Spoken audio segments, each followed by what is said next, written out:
Mainit na pong pinaghahandaan ang 2025 postseason tip-off na Sophie Play-in Tournament para sa paglaban ng 7th and 8th seed ng Eastern and Western Conference ng NBA. Carl, kausapin po para sa play-by-play. Stephen Curry. John Morant. Just must-see TV. The deep three. Oh, my.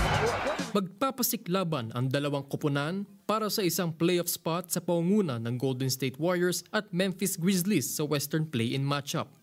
Magiting na ipaglalaban ni playoff Jimmy Butler ang kanyang pagdating sa Golden State nang ito ay ang kanyang pangatlong consecutive year na tinulungan o humadlang sa kanyang team patungo sa play-in. Sa kanyang pagdating, naging valuable member siya sa chemistry ng Warriors na nagkamit ng 23 wins, 8 losses. Ngunit ang kanyang kondisyon ay under monitoring matapos magtamo ng injury sa kanyang kaliwang hita sa laban ng Clippers. Isa rin na inaabangang matchups ay ang defensive at offensive players ng parehas na koponan na maaaring magdeklara ng kanilang league standing. Mula sa pinagbobotohan na Defensive Player of the Year, na pasisiklaban ni Draymond Green ng Warriors at Jaren Jackson Jr. ng Memphis hanggang sa dominant point guards na sina Ja Morant at Stephen Curry. Magiging matindi ang kanilang laban para sa number 7 seed nang dahil sa iba't ibang sitwasyon na pinagdadaanan ng parehas na koponan.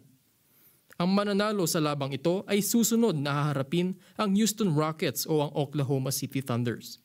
Carl kausapin para sa mata ng Agila International. Trusted, connected, on point. I'm just ready. I'm on.